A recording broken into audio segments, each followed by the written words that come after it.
But on it is going to be me, Joe Drennan. I am the admissions advisor, and I'm very honored to have Dr. Klausli with us. She's the program chair of our master's in psychology degree, 100% online, and very interesting background. And she earned her master's in counseling through Columbia International University.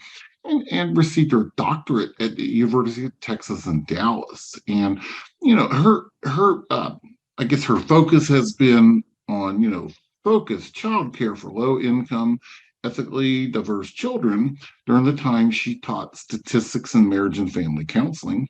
And then she had lived with her family in Stuttgart, Germany for 6 years, and she still taught online a lot of research methods and has been still adjunct at Columbia University.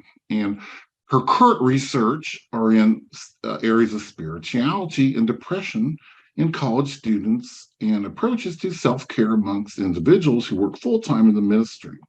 And she's happily married and a proud mother of 4 lovely girls. And in her free time, she enjoys long walks playing the piano and bassoon and enjoying a good cup of coffee. And without further ado, I would like to have Dr. Klausli speak. Great, thank you so much. Welcome, everybody. So good to be here. I'm going to give a little bit, just an overview input into kind of who we are as a program, the Masters of Psychology.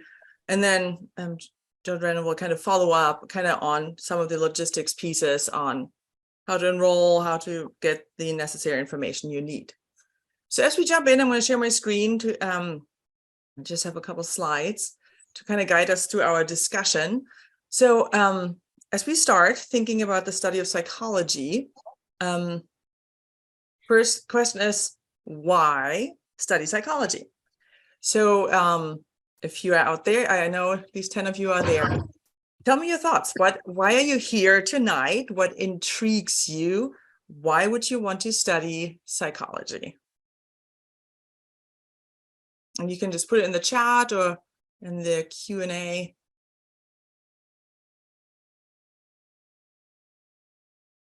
Well, I don't know if you are able to unmute yourself, you can do that as well. Anybody have and if not, you can kind of keep thinking about it and bring something up later. Okay. Oh, here we have from Ariana. She says to try to learn how and why people act in certain ways. Excellent. And that is actually a core piece. That's an excellent, excellent thought, right? Trying to understand why people do what they do, right? And getting a little deeper understanding to be able to help the community. Jacqueline, excellent. I enjoy helping people around me and help them on their journeys. Excellent. I enjoy helping people understand the thinking of the human race. Very, very good. Then the last one, to better understand the people around me, help them on their journeys, from Seth. Great. Excellent points, right? So there are these common pieces that draw us to psychology.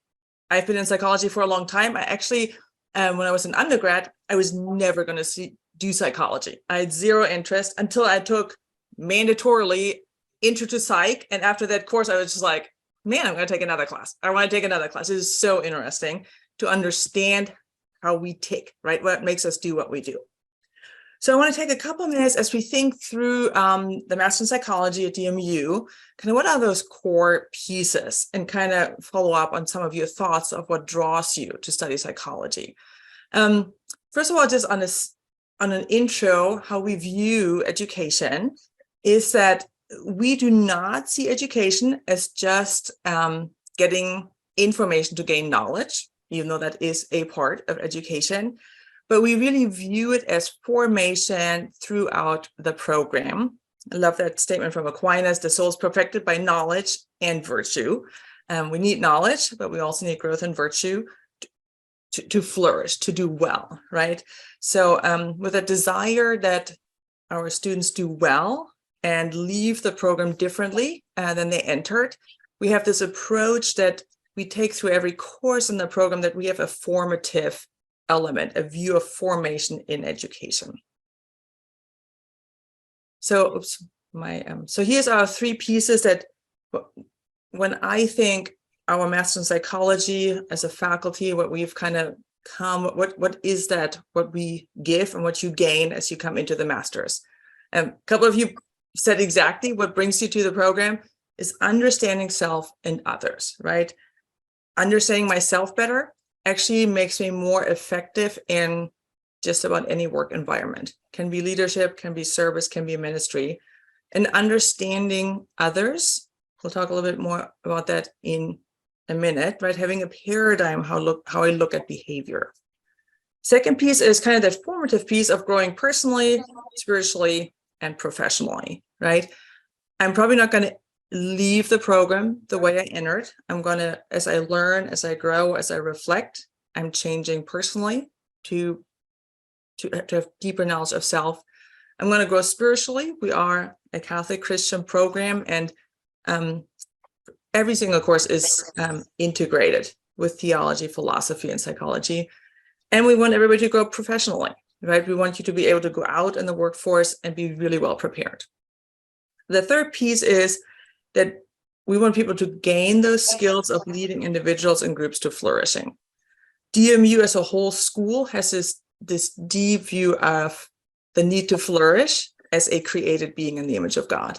So, and we can be vehicles, we can be instruments to help others grow and flourishing. So first of all, understanding self and others. That was kind of the few comments, right? Actually, we had a couple comments, one of understanding self and others and one of helping others, right, towards flourishing. So at DMU, we have this integrative view of the person. I have loved doing psychology at DMU. I feel like I've grown and learned a ton as a psychologist, even though I've been a psychologist several decades at this point. But it has such a deep view of the human person.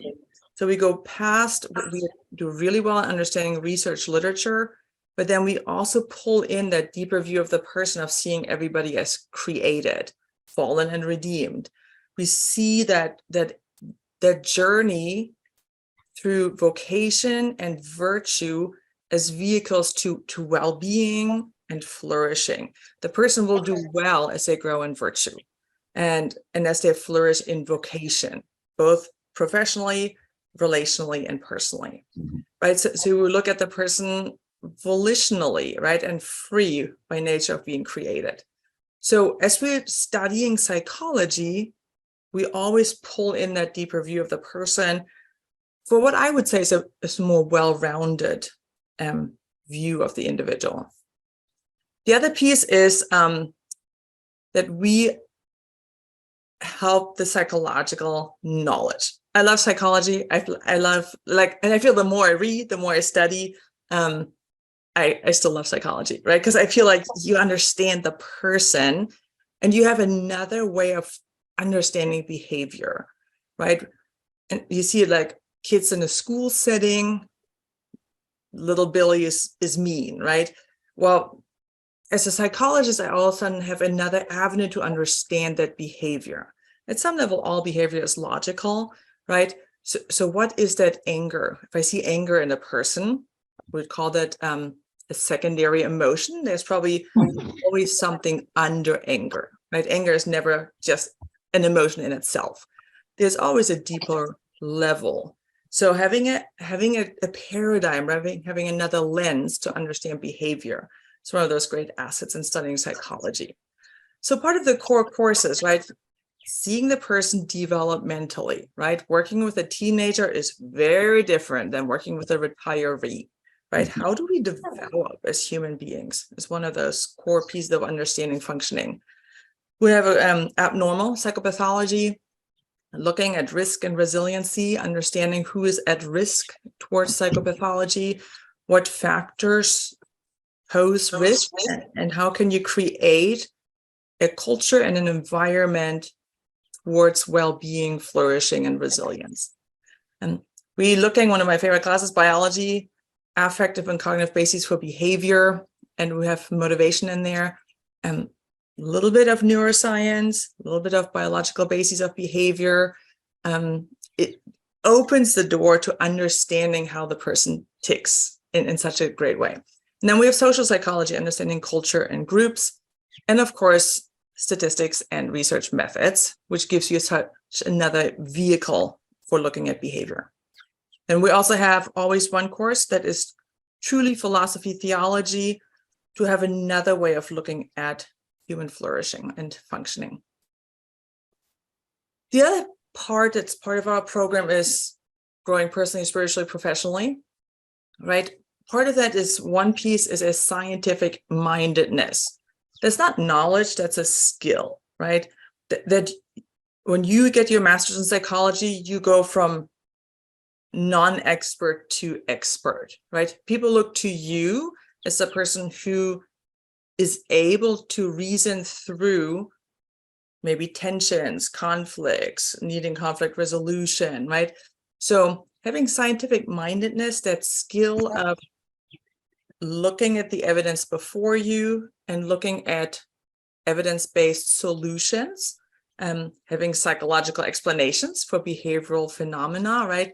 Rather than like, oh, he's just mean. It's like, okay, there's a different explanation for behavior, right? You can go further because you have another lens of understanding why people do the stuff they do. You develop a deep psychological literacy, right? We want people to be very well versed in psychology. So they have a very deep foundation. They're psychologically literate. And then there's kind of that piece of innovative, integrative applications to solve problems, right?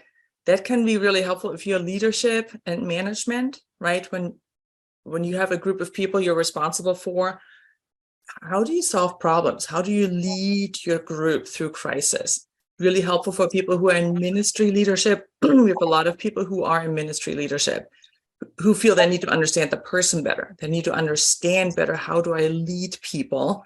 How do I help in difficult situations? What if obstacles come, right? How do you deal with conflict in a way that leads to flourishing? So we have those pieces, and you solve problems as transformational leaders, where people working for you and under you become a better self because of your leadership. And then personal and professional development, right? You are growing in all three areas of vocation, right? We look at the vocation of self and spiritual self, relational vocation, and professional vocation. I'm not going to get into these. We have certain things embedded in every single course that you build on throughout the program so you can keep growing in those different areas. We have different concentrations so we can accommodate different professional career desires and needs. Then last piece that some of you mentioned is leading individuals and groups to flourishing. There's a couple different pieces. So we, I went too far. That's okay. We have two pieces. There's a skills part where we have skills classes on empathic listening, relating skills, conflict resolution skills, so you can work with others. And there's a piece of learning to communicate well. So you can go out, especially in this world where people are not super positive sometimes towards Christian psychologists, right? But if you are really, really good and you have looked at your data well and you communicate clearly, you can go out pretty much anywhere, let the data speak, let your knowledge speak, and present a deeper view of the person and how the person flourishes. No matter if it's a Christian or a secular, supportive, non-supportive world, you have that skill of communicating well and clearly. So this is like our graph that is kind of the overview of what the program is, and then we'll go a little bit more the different areas you can apply it to. The one is understanding self and others, both psychological base and integrative view of the person, Catholic Christian vision of the person. Growing personally, professionally, there's a scientific mindedness and personal and professional development. And then there's the ability and the skills to lead individuals and groups to flourishing. There's ethical behavior in a very diverse world. And there's interpersonal relating and communication skills. So if you think, okay, what am I getting out of this program? that's kind of our core of what we focus on. And we have probably in our program, which I love as part of leading and directing this program, we probably have the most diverse student body of any program at DMU, and probably any program I have come to know at other schools or have colleagues and friends at other schools. We have over 25% of students are overseas. We have people in Nigeria, Africa, different India, African countries, Europe, Asia, New Zealand, and Australia. One of our faculty members actually is in Australia. We have sometimes we have live Zoom meetings. Sometimes I have people. Our biggest problem is finding a time, because sometimes I have people in Honolulu as well as in Nigeria and in the US, Canada, and South America, and finding a time when we can all meet, which is makes for such great discussion. I teach statistics normally most of the time, so I did a live Zoom meeting to help everybody run the analyses they have to do. And I had a priest, a father from Nigeria, and I felt so bad. It was 2 a.m. I think for him, and he's like, I just need to talk. I was like, oh, I'm so sorry. But it was such a great, so having his view and having the person from Hawaii and South America, it makes for incredibly rich discussion, which I just have so enjoyed.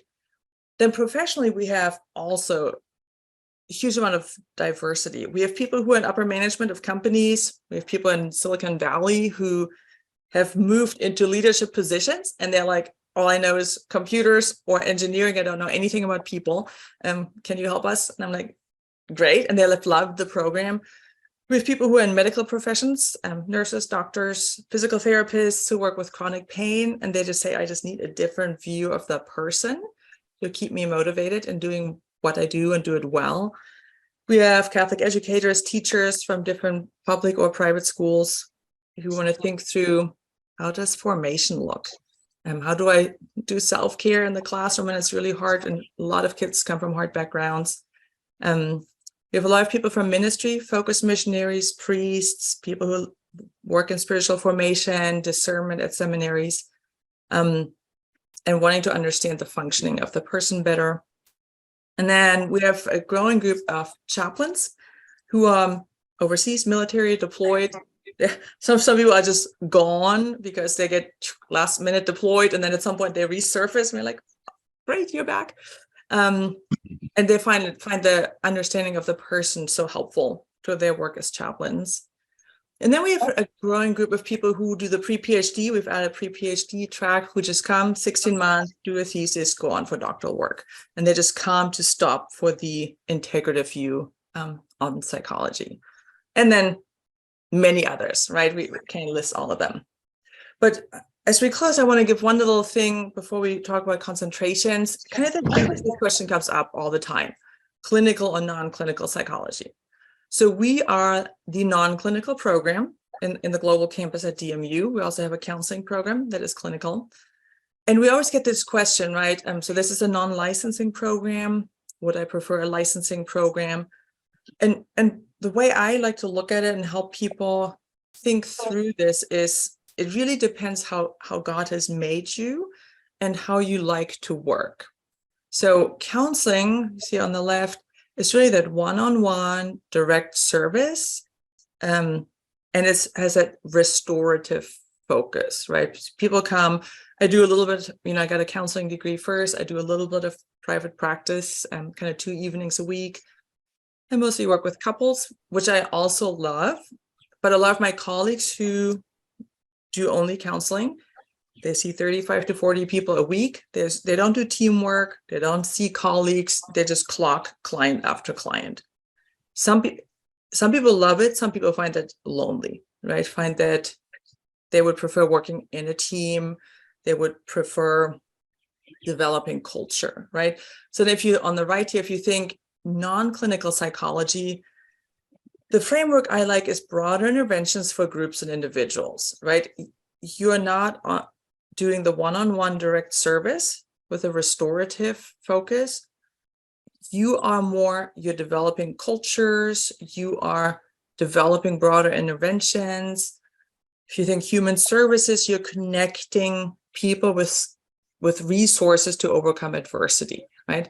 You are maybe a little more preventative and growth oriented in focus, and you're more in the business of creating broad interventions, creating cultures for flourishing and well-being.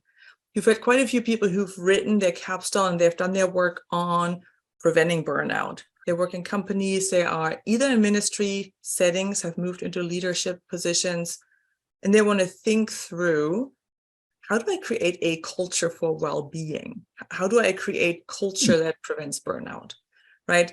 If you love working in a team, growth-oriented, preventative, culture development, you're probably better in the non-clinical field. So for me, my doctorate is non-clinical, my master's was clinical.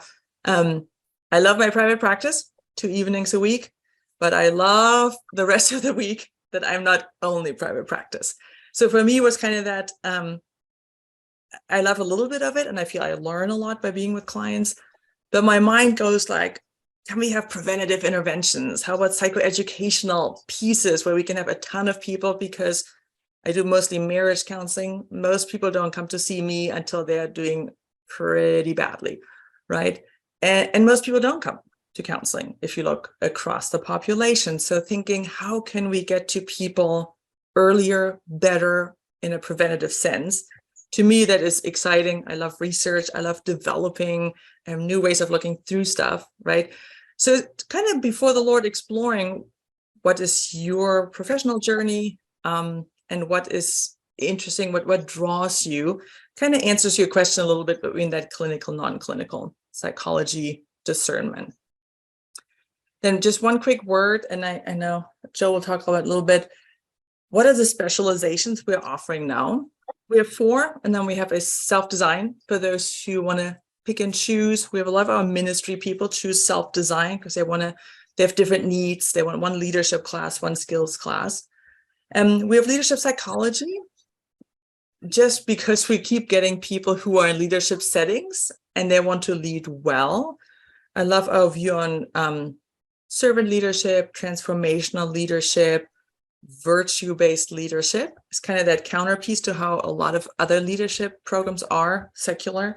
But it's a lot of new research coming and finding it incredibly effective.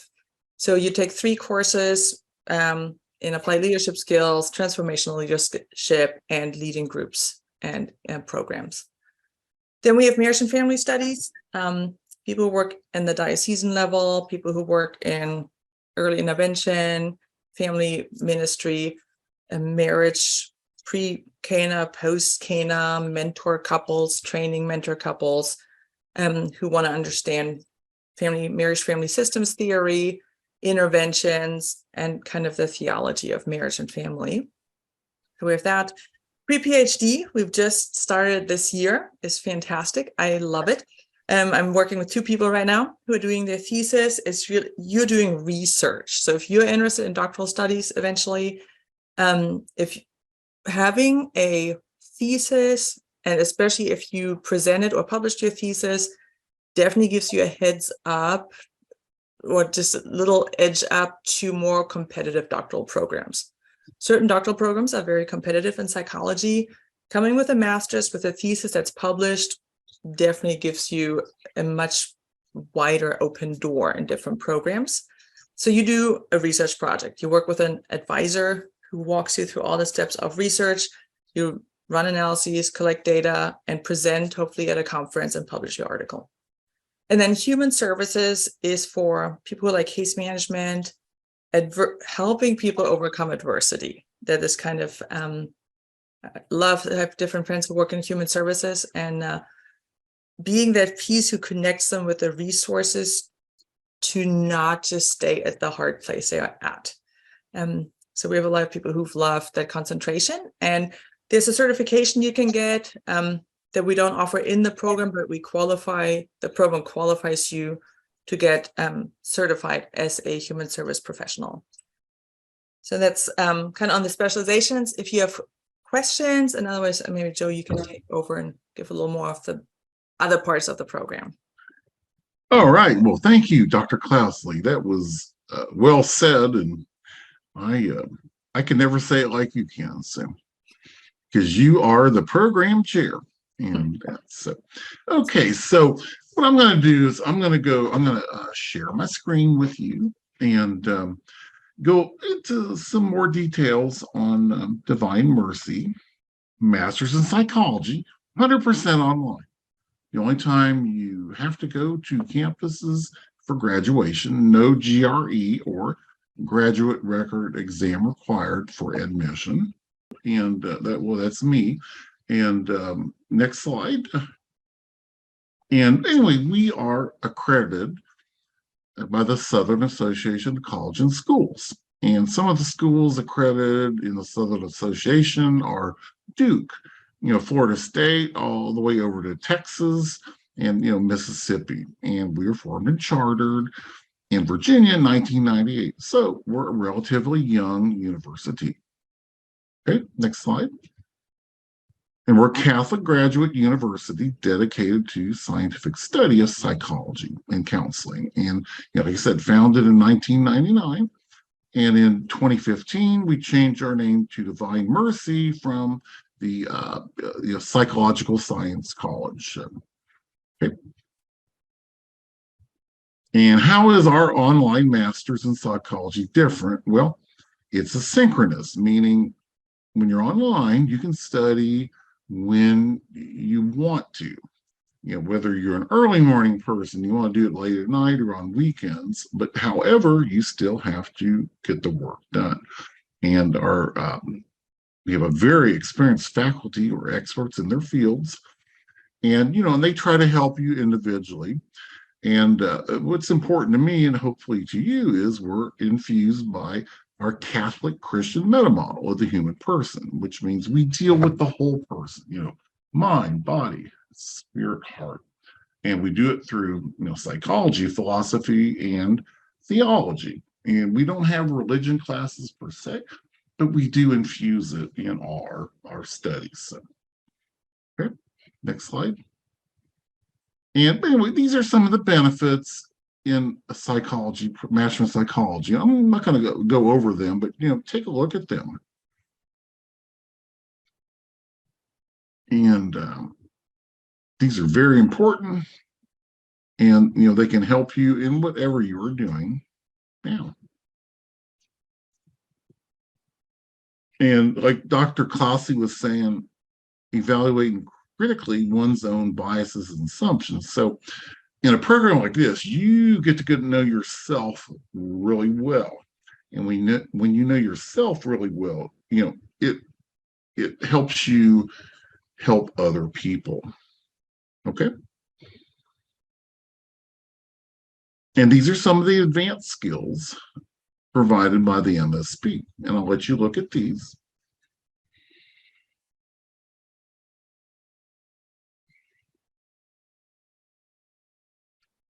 And and one of the big one, effectively communication. And a big part of communication is listening. Listening. I mean, are you hearing? Are you listening? Listening empathetically to where you're putting yourself in the other person's place, and you're trying to understand it from where they are. So, and then again, Dr. Klausli talks about program evaluation, which are, you always have to measure progress. How are we doing? How are we doing? Are we getting to the right place? So, okay, next slide.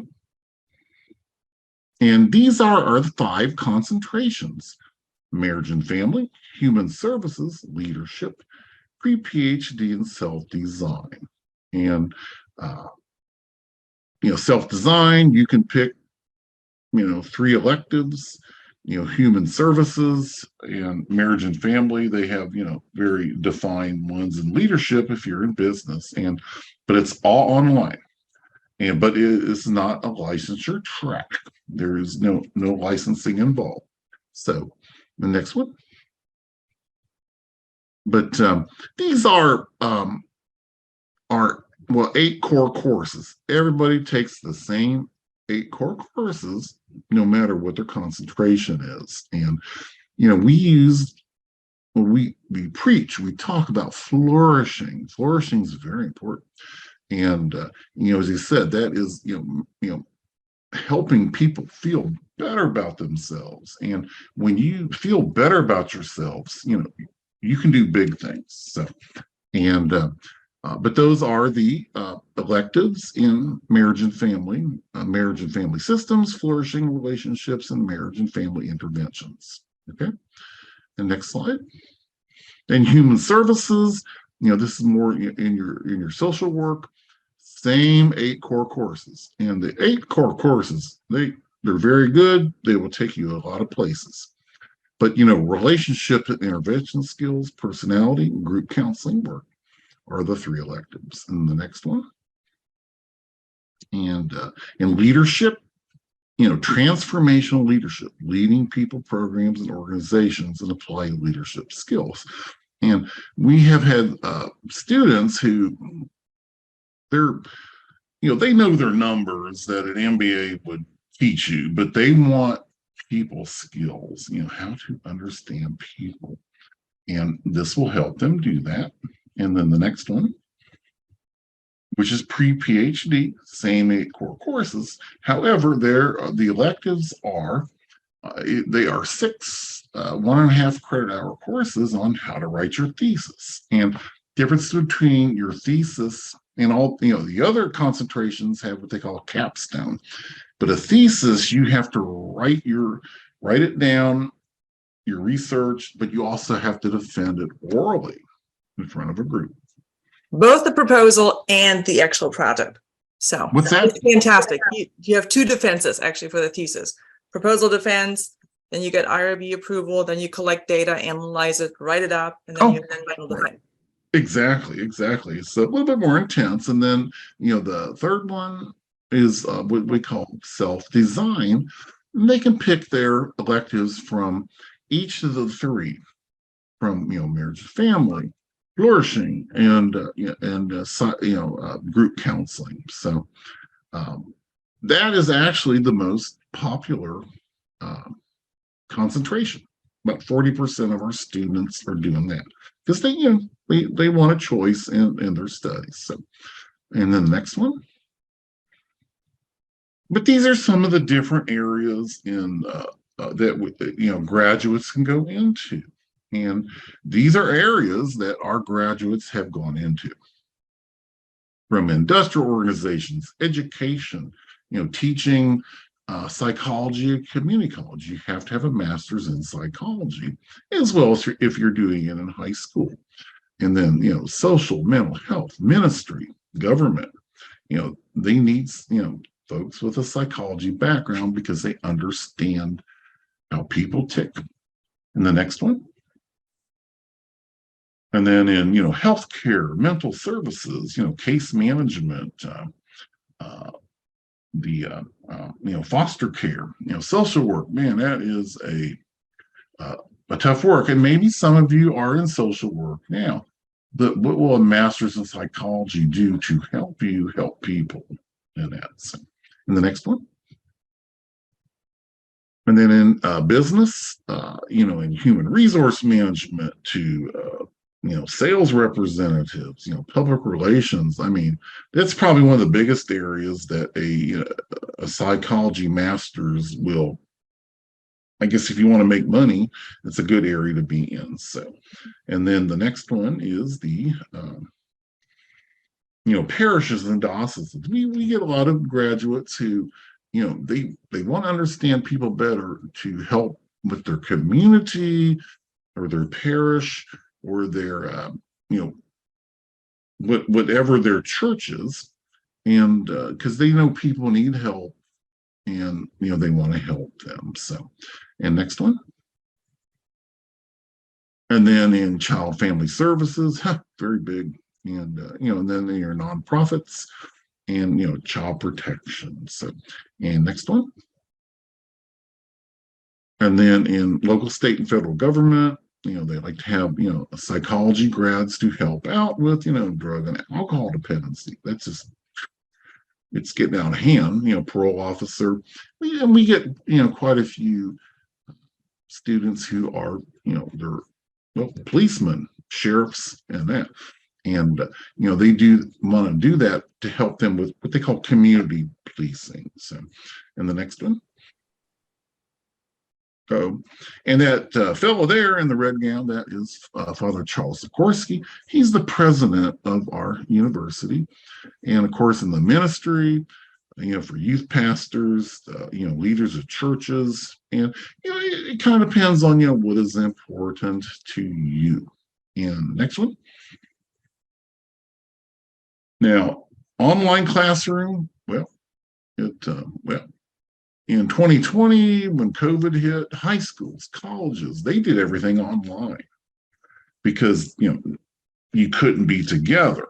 And online it's the present and the future. But as long as you have an internet connection, you can do it. And it's the same atmosphere with full student participation and teachers, fast turnaround with professors and peers. You email your instructor, they should be back with you, I think, within 24 hours. And then we work on the 5 sensory learning points: videos, books, tutorials, and audiobooks. Audiobooks are great. And you can download them to some of the lectures to audiobooks. And we use Canvas, which is different than Blackboard. And Canvas is very, very user-friendly for the students. But anyway, you can study when you want to, anytime you want to, as long as you have the internet connection. So, and next, these are our instructors. And of course, our main speaker, Dr. Klausli, is there, and Angela Williamson, and Dr. Pecoraro, and Dr. Treptow, Christopher, and Giovanna. And they're all very good at what they do, and very personable and knowledgeable, and they want to see you succeed. So next. And we have 2 tracks, a 16-month track. So 16 months, you take two courses per term, which in every trimester there are two terms per 2 8-week courses in a trimester. And then in the 26-month path, you just take 1. So it depends on you. Can you do 2? But when I look at it, when I used to take 18 credit hours a semester, and someone said, you only have to do 2, I'm like, really? That should be easy. But time-wise, put your time commitment-wise. I mean, you still have to do the work. And if you are in the, taking 1 class a term on the 26 months, you're looking at about 15 hours a week of, reading, writing, research, and reflecting. And in the 16 months, you're probably looking at about, 24 hours a week in doing that. But you finish faster, so it has its benefits. And the next one. And here are our acceptance requirements. You have to have a baccalaureate degree, bachelor's degree, from a institution or college that is recognized by the U.S. Department of Education, or, and we have a lot of international students, and we get those evaluated. And as far as your grades, a 2.5 or better grade average to be admitted. 2 letters of recommendation. These can be from your spiritual directors, former teachers, supervisors. They just can't be your best friend. And a written statement of intent, very, very important. And this is, I am here now. Okay?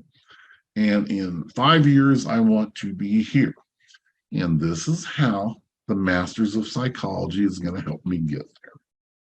And, like I said, it's very important. And then TOEFL, if English is not your first language, we'll deal with that. And the next one. And we do have, is grad school affordable? Well, we have government financial aid for those who qualify. Student loans, you don't get, federal grants on a graduate level. However, we do a lot of scholarshiping, and we do about $2 million a year in scholarships. And what these do is they reduce the tuition amount.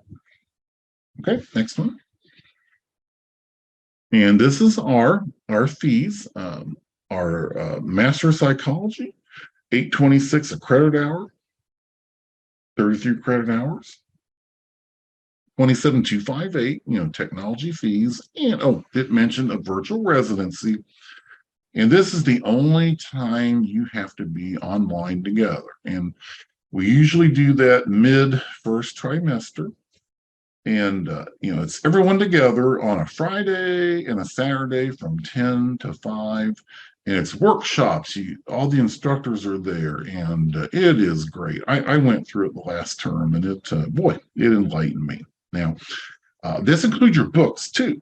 And, books can be expensive. And of course, we use ebooks or electronic books. And now, if you do the 16-month track, where you're taking 2 classes, they reduce the tuition. They give you 50% off on your second course, which that would bring it down to around, $21,000, without any scholarships. And of course, application fee of $55 can be waived by me. The next one. And these are, I call the 4 big questions. And everyone discerns. I mean, no one has to get a master's degree. It's something you want to. Maybe you need to, but will the completion of the program help you obtain your goals? Depends on what your goals are. And will scheduling requirements for successful completion workable in your schedule? Well, when you carve out 15 hours a week or 22 hours a week, something's got to give. It could be bowling, could be, different activities you do. But the good thing is it doesn't last forever. It's going to last for 16 months or 26 months. And do financial aid options, are they going to work? Well, once you apply to college or our program, well, we get you with financial aid. And, you have to have a workable plan, and it has to be affordable for you. And can you commit to successful completion? And as the admission, I don't want anybody coming into my program that, I'm just going to take a couple courses and, do something else. You have to get your degree. And next slide. That's me. And then one more. But these are the skills to learn. And listening empathetically, oh my gosh. I thought I was a good listener until I went through virtual residency. I'd give myself a D. However, I'm back to at least a C. And again, it's non-licensed. We can work alongside licensed mental health professionals, wellness and life coaching. And you always, when you see someone has a really bad problem, you want to refer them up to someone who is licensed. So, next one. And other skills learned, building trust. Trust is a big thing. And I don't know about you, but everyone always used to come to me with all their problems. And I would listen, but I didn't know how to help them. And one thing about in psychology is you can't always give them the right answers, but you can ask the right questions, and the right questions will help them help themselves. And next one. And these are our concentrations: marriage and family. I'll let you read them. Human services, leadership, Pre-Ph.D, and self-design. And you listen to this, you probably pretty much what your concentration would be. So, and then one more. That's it. The finale. And the $55 application fee that can be waived. And we don't know anything till you apply to school and go through a meeting with me for about 30 minutes or so, just to make sure it's a good fit. And, I want to make sure that our students are doing this for the right reasons. And that's going to lead to success. And and if it's not a good fit, hey, you know what, we shake hands, part as friends, and that is it. So People have questions. If you have questions, maybe put them in the chat or in the Q&A. We can take some questions about either logistics, entering, focus of the program.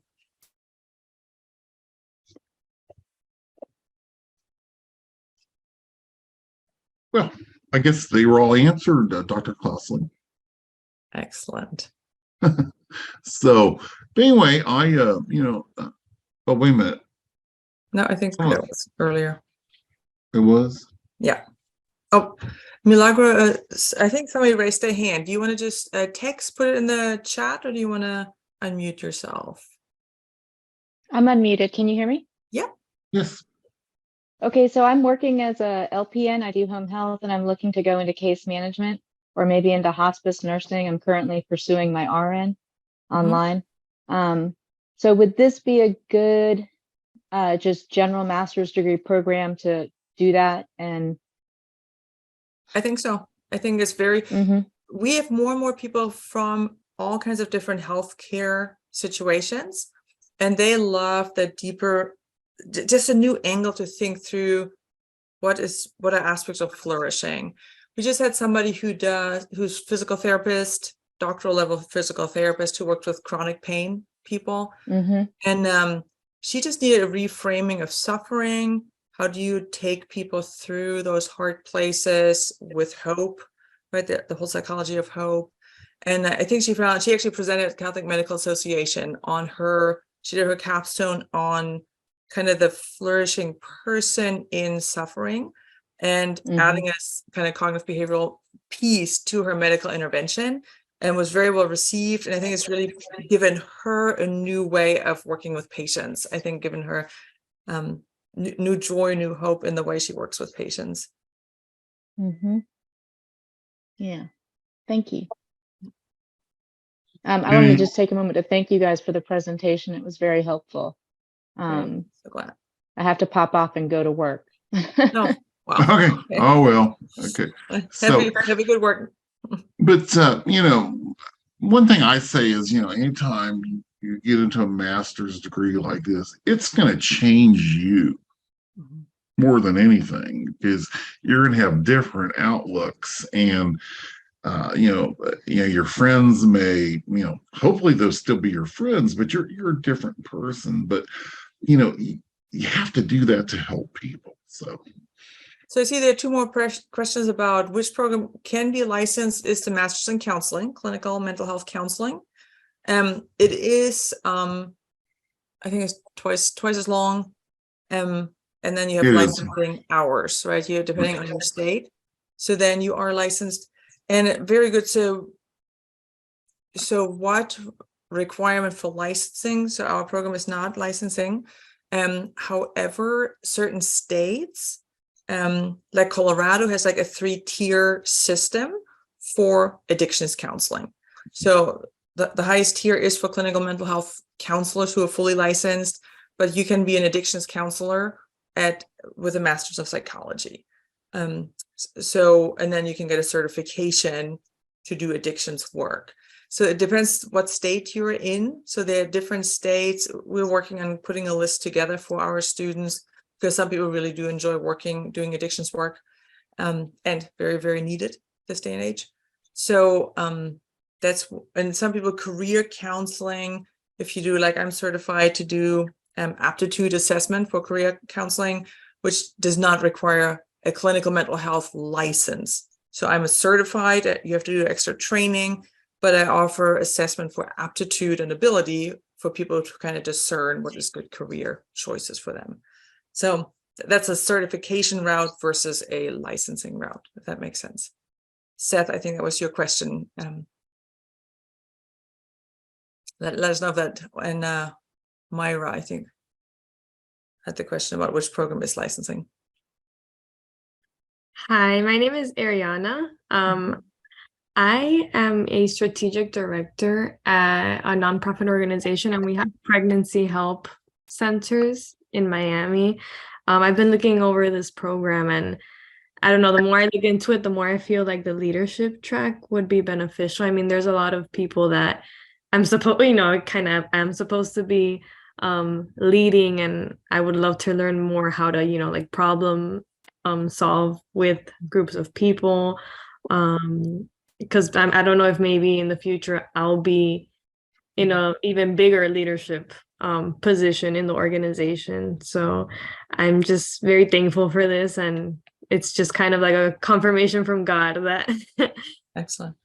Well, we've had quite a few people who are in nonprofit, pro-life, pregnancy center ministry, who've gone through the program. We had somebody who was downtown New York leading a pro-life center, who graduated like pretty early in the program. And I think found it really, really helpful, both the leadership of others, but also in the work and thinking through how to run that organization. So. Yeah, I could really relate to what you were saying about burnout. I see it in my boss a lot, and it would be something that I think would be interesting to dive into. Excellent. Yeah. Great. Are there other questions, comments? Sorry, I also had another question. If I was looking at, there's like different terms. Do you offer a spring term? Yeah, 2 in the spring, 1 in the summer, 2 in the fall, 5 8-week terms a year. Okay, and the spring one would start in January through March, March through May, then end of May through July. Then we take 3-4 weeks off, and then start again middle of August through October through December. Okay, and when would you recommend to apply if I would like to start? You can apply now if you want to start in May. You can apply in the next few weeks if you want to start in August. We do have program orientation. We do a library orientation. So it's nice if you don't apply like the week before we start. We actually don't take you anymore the week before we start, but we just feel people need a couple weeks to go, right? Be well situated and to start well. So if you want to start 2 months before it starts, it's probably a good time frame. Okay. And then, Joe, is that kind of what you would think? Yeah, again, I mean, we're gonna start a trimester every January, every May, every August till the end of time. However, tuition goes up. And I know in May, what I told you, that's the May tuition. Those who want to wait till fall, well, for the next one, they're going to pay a little bit more. But when it comes to graduate school, it's not about the money.